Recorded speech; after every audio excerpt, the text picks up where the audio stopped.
أعوذ بالله من الشيطان الرجيم بسم الله الرحمن الرحيم ويا قوم استغفروا ربكم ثم توبوا إليه يرسل السماء عليكم مدرارا ويمددكم بأموال وبنين ويجعل لكم جنات ويجعل لكم أنهارا صدق الله مولانا العظیم. محترم ناظرین و اوریدن کو الحمدللہ دا اللہ پاک بے حد دعات میں ربانیانے چدا رمضان المبارک اگر قیمتی میاش منگ اللہ پاک بیا پا گتبان راکا او دا رمضان المبارک میاش الحمدللہ اخکارا شوا مختلف ځایونو کې شاعتونو نفس رمضان فیصله وشوه. الله دې رمضان المبارک دغه مبارک میاش موږ ټولو دپاره مبارک وګرځوي. محترمو ناظرینو تاسو ګورئ نن قوم په مختلفو امتحانونو کې مبتلا دی. چرته کورونا ده، چرته ګردن توړ دی، چرته بله بیماری ده، چرته بله بیماری ده او چرته د ګرانۍ مختلف شکلونه دي. دا ټول د عذابونو او د تکلیفونو قسمونه دي. ولې نه چې مونږ الله طرف ته رجوع کوو.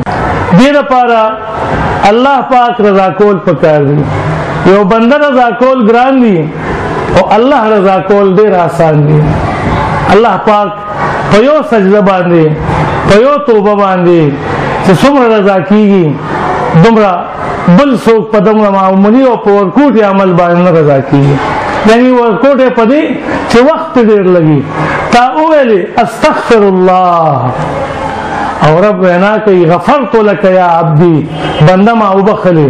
دا څومره وخت په دې باندې ولګېدو. دې وجې نه زه دا مناسب ګڼم چې چمکني ټي وي په وساطت سره زه په دغه وخت کې دا ضروري ګڼم چې څومره اوریدونکي دي د څمکنو علاقې دي یا څومره اوریدونکي مسلمانان ټول یکم رمضان المبارک دا بطور یوم توبہ او استغفار دا مناو کی الله ته پکې وجاړي. امید دی چې الله پاک به مهرباني کوي. الله پاک وینا کوي د یو پیغمبر په ژبه باندې چې خپل قوم ته وینا کوي یا قوم استغفروا ربکم، او زما قومه بخنه غواړئ د خپل رب نه، ثم توبوا الیه، بیا الله طرف ته رجوع کوي. الله پاک با یرسل السماء علیکم مدرارا، الله پاک با رولیږي په تاسو باندې اسمان په شیبو شیبو سره. الله به تاسو له مال درکړي، الله به تاسو له اولاد درکړي، الله به تاسو په ملک او په وطن او په باغونو او په غلو باندې به الله پاک هغې کې برکت واچوي او تاسو به امداد وکړي. نو موږ انسانان یو، موږ نه ګناهونه کېږي، خو که موږ توبه وویسته موږ به الله پاک به موږ ته معافي وکړي. زه خاص کوم چې الله پاک ته موږ ټولو رحم وکړي. بالخصوص زما اواز چې څوک څوک اوري او چاته رسي خپلې علاقې چمکني ته او نور علاقو ټولو ته، هر مسلمان ته دا خواهش کوم او دا تمنا کوم او دا خواست کوم چې الله ته موږ رجوع کړو او دې مبارک ورځو کې موږ الله نه معافي وغواړو. انشاءاللہ العزیز اللہ به موږ ته معافي وکړي.